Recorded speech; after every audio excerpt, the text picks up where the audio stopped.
ಕಳು ಮಾಡವಿದ್ದ. ಅವ ಏನು ಮಾಡ್ದಂದ್ರೆ ಒಂದು ಹಳ್ಳಿಗೆ ಹೋದ. ಹಳ್ಳ್ಯಾಗ ಹಿಂದೆ ಗೌಡ್ರು, ಮಾಲಿ ಪಾಟೀಲ್ರು, ಸಾವ್ಕಾರು, ಶಾನ್ಭೋಗ್ರು ಮನೆಗಳಿರ್ತಿದ್ದು ನೋಡಿ. ಹೆಂಗಿರ್ತಿದ್ದು ಅಂದ್ರೆ ದೊಡ್ಡ ಮನೆ ಇರ್ತಿತ್ತು, ಹಿಂದೊಂದು ಹಿತ್ತಲ ಬಾಗಿಲು ಇರ್ತಿದ್ದು. ನೀವೆಲ್ಲ ನೋಡಿರಲಿಲ್ಲ, ಅನುಭವ ಐತಿಲ್ಲ ನಿಮಗೆ. ಅದೊಂದು 10-15 ಫೀಟ್ ಗಾಡಿ ಇರ್ತೈತಿ, ಅದಕ್ಕೊಂದು ಹಿತ್ತಲ ಬಾಗಿಲು ಇರ್ತೈತಿ. ಅದಕ್ಕೆ ಬರೀ ಅಗಳಿ ಹಾಕ್ತಿದ್ರು, ಕೀಲಿ ಹಾಕ್ತಿರ್ಲಿಲ್ಲ. ಅದ್ರ ಹಿಂದೆ ಬೈಲು ಇರ್ತಿತ್ತು, ದೊಡ್ಡಿ ಅಂತಿರ್ತಿರೋದು, ದೊಡ್ಡಿ. ಅವ ಕಳ್ಳ ನೋಡ್ದ, ಈ ಹೆಂಗಾದ್ರೂ ಮಾಡಿ ಈ ಸಾವ್ಕಾರನ ಮನೆಗೆ ಕಳು ಮಾಡಬೇಕು. ಅದ್ರ ಸಮಸ್ಯೆ ಏನು ಅಂದ್ರೆ ಅದಕ್ಕೆ 15 ಫೀಟ್ ಎತ್ತರದ ಗಾಡಿ. ಅದು 15 ಫೀಟ್ ಎತ್ತರದ ಗಾಡಿ ಹಾರಿ ಅಗಳಿ ತೆಗೆದು ಬಿಟ್ಟರೆ ಒಳಗೆ ಹೋಗಕ್ಕೆ ಬರ್ತಿತ್ತು. ಅವ ಹೆಂಗಾದ್ರೂ ಮಾಡಿ ಮನೆಗೆ ಕಳು ಮಾಡ್ಬೇಕಂತವ.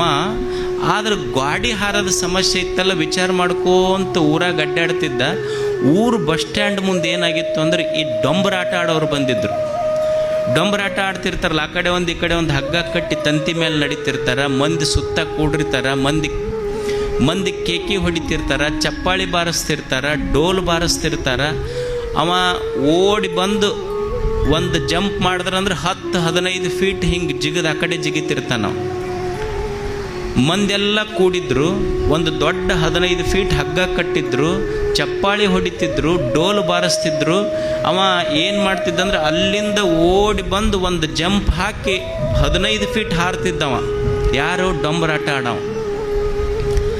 ಅವಾಗ ಇವ ಕಳ್ಳಿದ್ನಲ್ಲ, ಕಳ್ಳಗನ್ನಿಸ್ತು, ಇವ ನನಗೆ ಸೂಕ್ತ ವ್ಯಕ್ತಿ ಆಗ್ತಾನೆ ಇವ. ಯಾಕಂದ್ರೆ ಇವನು ತೊಗೊಂಡು ಹೋದ್ರೆ ಹೆಂಗಾದ್ರೂ ಈ ಮನೆಗೆ ಕಳು ಮಾಡ್ಬೋದು ನಾನು.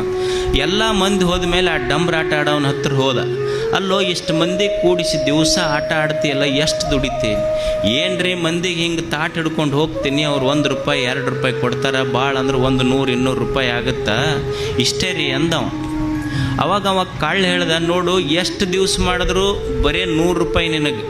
ನೀ ಎಷ್ಟು ಸಲ ಲಗಾಟಿ ಜಂಪ್ 15 ಫೀಟಿನ ಜಿಗಿತಿ ನೀನು, ಆದರೂ ಬರೀ ನಿನಗೆ 100-200 ರೂಪಾಯಿ ಕೊಡ್ತಾರೆ ಅವರು.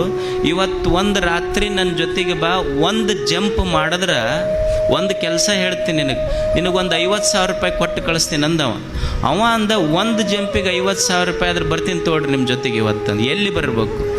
ಈಗ ರಾತ್ರಿ 12 ಗಂಟೆಗೆ ಹಣಮಂದಿಯವ್ರ ಗುಡಿ ಹತ್ರ ಬಾ, ನಾನು ನೀನು ಕೂಡಿ ಹೋಗೋಣ. ಒಂದು ಕೆಲಸ ಐತಿ ಹೇಳ್ತೀನಿ, ಮುಗಿಸು, 50,000 ಕೊಟ್ಟು ಕಳಿಸ್ತೀನಿ ನಿನಗೆ. ರಾತ್ರಿ 12 ಆಯಿತು. ಕಳ್ಳ 12ಕ್ಕೆ ಹನುಮಂತೇವ್ರ ಗುಡಿ ಹತ್ರ ಬಂದ. ಇವನು ಡೊಂಬರಾಟ ಆಡೋನು 12ಕ್ಕೆ ಅಲ್ಲಿಗೆ ಬಂದ. ಇಬ್ಬರು ಕೂಡಿ ಈ ಸಾವ್ಕಾರ ಮನೆ ಹತ್ರ ಬಂದರು. ಅವ ಕಳ್ಳ ಅವನಿಗೆ ತೋರಿಸ್ದ. ಕಳ್ಳ ಆ ಡೊಂಬರಾಟ ಆಡೋವನಿಗೆ ತೋರಿಸ್ದ. ಏನು ನಿನ್ನ ಕೆಲಸ ಏನಂದ್ರೆ, ಇಲ್ಲಿ ಕಾಣ್ತೈತೆಲ್ಲ ಇದು ವಾಡೆ, ಹಿಂದಿನ ಹಿತ್ತಲ ಬಾಗಲದ ಗಾಡಿ ಐತೆಲ್ಲ 15 ಫೀಟ್ ಐತಿ. ಇದನ್ನು ಓಡಿ ಬಂದು ಹಾರಿ ಜಿಗದಿ ಅಂದ್ರೆ ಅಗಳಿ ತೆಗೆದುಬಿಡು, ನೀ 50,000 ರೂಪಾಯಿ ತೊಗೊಂಡು ಹೋಗು ಅಂತ. ಅವಾಗ ಇವ ಅಂದ, ಡಂಬರಾಟ ಆಡೋ ಅಂದ, ಇದು ಎಷ್ಟರ ಕೆಲಸ, ಈಗ ಹಾರಿಬಿಡ್ತೀನಿ ತೋಡ್ರಿ, 15 ಫೀಟ್ ಏನು, ಇನ್ನೂ 2 ಫೀಟ್ ಹಾರ್ಬೋದು ನಾನು ಅಂತ. ಇಷ್ಟ ಕೆಲಸ ನಿನಗೆ, ಓಡಿ ಬಂದು ಹಾರಿಬಿಡು, ಹಾರಿ ತೆಗೆದು ಬಿಟ್ರೆ ನಿನಗೆ 50,000 ರೂಪಾಯಿ ತಗೋ. ಅವಾಗ ಅವ ಡಂಬರಾಟ ಆಡೋ ಅಂದ, ಈಗ ಒಂದು ಕೆಲಸ ಮಾಡಿರಿ, ನಮ್ಮ ಡೇರೆ ಐತಲ್ಲ ಅಲ್ಲಿ ಹೋಗಿ ಡೋಲ್ ತೊಗೊಂಬರ್ರಿ, ಒಂದು 100 ಮಂದಿ ಕೂಡಿಸ್ರಿ, ಹಾರ್ತೀನಿ ಅಂದವ. ಅವಾಗ ಇವಾಗ ಕಳ್ಳಂದ, ನಾವು ಬಂದಿದ್ದೆ ಅದಕ್ಕೆ ಅಲ್ಲ, ಕಳು ಮಾಡಕ್ಕೆ ಬಂದ್ರೆ ಮತ್ತೆ ಇಷ್ಟು ಮಂದಿನ ಕೂಡಿಸಿ ಯಾಕೆ ಹಾಕಂತೀಯಲ್ಲ, ಡೋಲ್ ತೊಗೊಂಬ ಅಂತೀಯಲ್ಲ ನೀನು.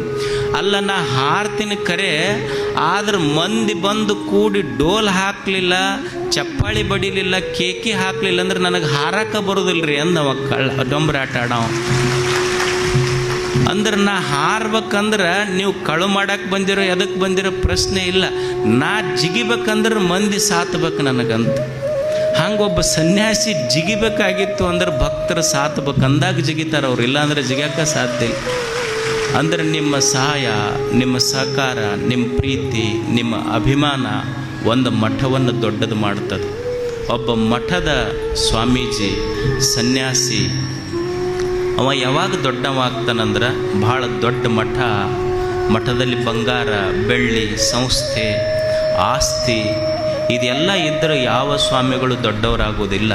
ಒಬ್ಬ ಸ್ವಾಮೀಜಿ ಯಾವಾಗ ದೊಡ್ಡವರಾಗ್ತಾರಂದ್ರೆ ಮಠದಿಂದಲ್ಲ, ಬಂಗಾರದಿಂದಲ್ಲ, ಆಸ್ತಿಯಿಂದಲ್ಲ.